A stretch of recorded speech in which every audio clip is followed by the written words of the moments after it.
Pemirsa, tunggu tanggal mainnya. Saat ini saya mau berbincang-bincang dengan Pak Rusno. Dia adalah salah satu petani di Desa Kaibon yang punya tanah Galularak sampai Banyuasin. Jadi beliau akan saya tanyai, interogasi penet ya, penet oke, harus ngaku kenapa beliau itu punya tanah kok batasnya laut. Jadi jangan lupa dukung kami ya, channel Seniman Urut Sewu dengan cara subscribe dan pencet tombol loncengnya. Jadi jangan lupa. Oke.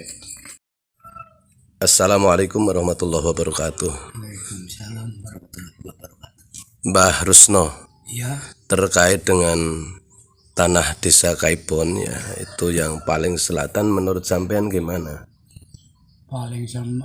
menurut saya Iya, itu ya termasuk milik masyarakat. iya, Alasannya alasannya. sesuai dengan UUD 45 bab 6 pasal 18 yang berbunyi yang intinya tentang pembagian daerah. Bahwa daerah di negara Indonesia itu dibagi menjadi daerah besar dan daerah kecil. Iya, Daerah besar meliputi provinsi, daerah kecil melalui kabupaten dan desa. Ya, terus kenapa kemudian ini tanah-tanah desa batasnya laut, Mbah, dalam dokumennya? batasnya laut karena sesuai dengan pengalaman pada waktu masih sekolah, Iya, itu guru saya yang masih keluaran Belanda tahun 45 sih, iya, itu memberi peta pada saya, gambar peta.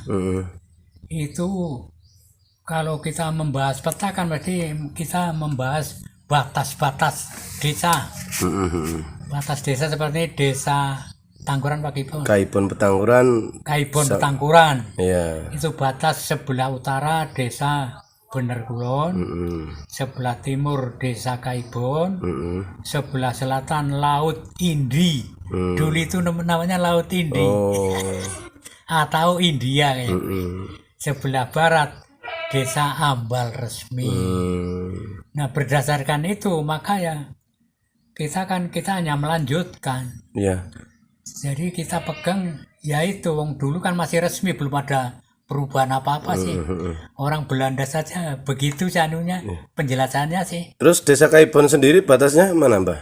Kalau desa Kaibon itu batasnya sebelah barat Petangkuran, sebelah utara Bener Kulon dan Bener Wetan, sebelah timur Sumberjati, sebelah selatan ya sama Laut Indonesia. Pokoknya desa-desa di Kecamatan Ambal itu batasnya selatan itu semua Laut Indi atau India. Kenapa di tahun 1956 ya, dokumen Desa Kaibon Petangkuran dan sebagian Kaibon itu batasnya laut garis miring segara, Mbah. Segara itu apa? Segara itu sama saja dengan laut. Segara itu Istilah bahasa lokal ya? Jawa, ya bahasa lokal. Ya. Kalau laut kan bahasa Indonesia. Terus ini, Mbah, ini kan ada Undang-Undang tahun 50 tentang pembentukan daerah-daerah di bawah naungan Provinsi Jawa Tengah ya, yang kemudian mengatur bahwa desa adalah daerah istimewa. Ya, istimewanya di mana itu, Mbah?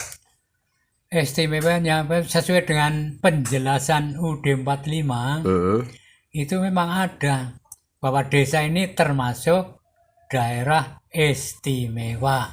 Artinya desa itu berhak mengatur rumah tangga sendiri, Ya, mengatur apa saja yang ada di desa maksudnya, termasuk memilih tanah ya. pimpinan, tanah dan lain-lain. Jadi daerah istimewanya di situ. Iya. Ya. Jadi berhak mengatur, mulanya kan pemerintah nggak berani mengubah susunan pemerintahan di desa karena ke daerah istimewa, jadi Iya, iya. desa mempunyai aturan sendiri. Artinya desa misalnya beda kabupaten juga bisa beda juga ya aturan mainnya. Iya, lain desa pun bisa beda Beda. karena daerah istimewa. Nah, untuk daerah Jawa itu yang ada desa itu hanya Jawa dan Bali. Itu desa namanya. Tapi untuk daerah Sumatera namanya marga. Jadi antara marga desa itu tidak boleh diganggu karena merupakan daerah istimewa. Pak Rusno sekolah terakhir lulusan apa? Saya SLTA. LS. Terus kemudian jadi guru. Iya. Sekolah SD lulusan tahun? 55. Oh, berarti sampean lahir tahun berapa? 42. 42. Tahun 46 saya ngendong namanya masih digendong saya, Pak. Mbaknya siapa? Oh, Mbak Jiman. Pas pilihan lurah. Iya, Pak Lurah. Jadi Pak Lurah Jiman itu pilihan. Tahun 46. Maaf Mbah Rusno, Ya. saya mau tanya lagi nih soal apa namanya pendidikan. Sampean lahir dulu Mbah. Lahir sampean tahun berapa? 12 Agustus tahun 42. 42. Ya. Terus kemudian masuk sekolah. Masuk sekolah saya dulu umur 5 tahun, Pak. Iya 5 tahun. Tapi nggak diterima. Oh, 5 tahun sudah masuk sekolah. Iya, berarti tahun 47 atau 48 itu. Terlalu semangat bersekolah ya, Wian. Ya kur melu resman. Oh, Tapi orang ditampak, orang oleh. Tapi saya terus mengikuti terus. Nah, akhirnya karena bisa mengikuti di bahasa kenaikan karena pinter melu naik ya. Jadi bareng terus karo Rusman. jadi rumah saya sekolah wis sekolah ya. Iya. Barengnya Karno kayak persis. Mbak, aku tertarik soal pendidikan. Apa yang dikasihkan pelajarannya ketika dari kelas dulu kan sampai kelas 1 sampai 3 di Bener Kulon, Pak. Iya. Desa Bener Kulon, jadi SD-nya di Desa Bener Kulon, kemudian setelah kelas 3 itu pindah di Naik Ambal. kelas 4 di Ambal 1. Nah, ini Mbah, bicara soal apa? Kelas 1 itu sampai kelas 3 bicara soal pendidikan. Tadi kan cerita soal wilayah ya, peta ya. Itu peta apa saja, Mbah? Itu keterangannya dulu dimulai pelajaran ilmu bumi. Ilmu itu bumi. sudah kelas 3. Iya. Kelas 3. Nah, kelas 3 itu menurut kurikulum dibatasi bahwa hanya peta desa. Peta desa. Iya. Jadi Belum sampai peta kecamatan.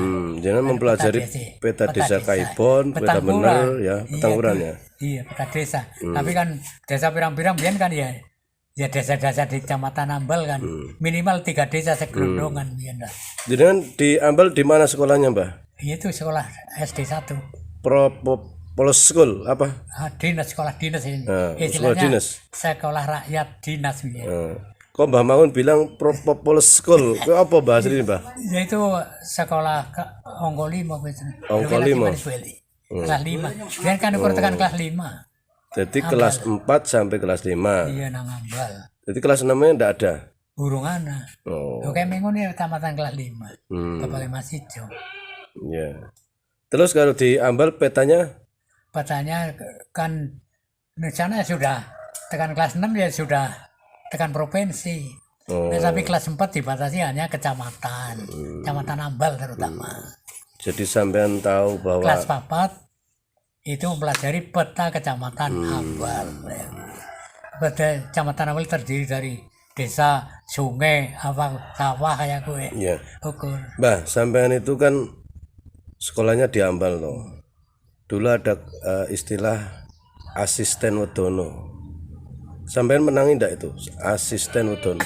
Saya di Ambal itu yang menjadi asisten wedono itu Pak Marjunet istilahnya. Tahun berapa itu berarti? Itu sekitar tahun 5 yaitu 51 sampai dengan 5 berapa itulah.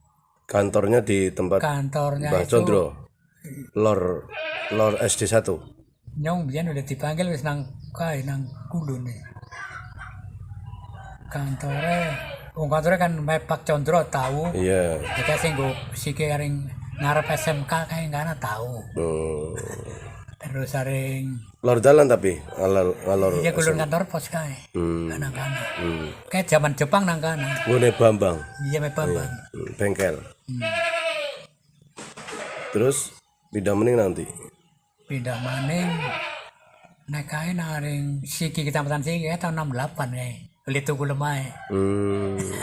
Tuku lemah anu nek kaki apa biyen.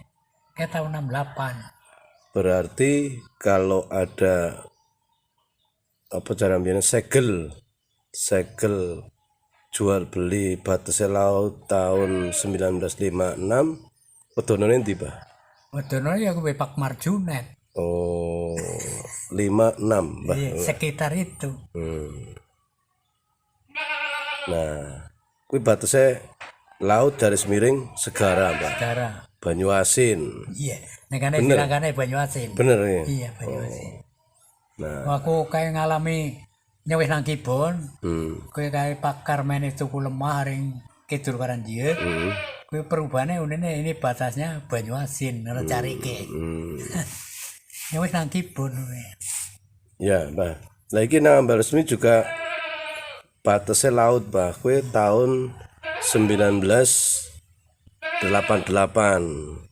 Lurai Tugiman carike Mbah Murso, bener, Mbah? Ya bener. Artinya gini, Mbah. Batas laut itu tidak hanya cerita, berarti kan?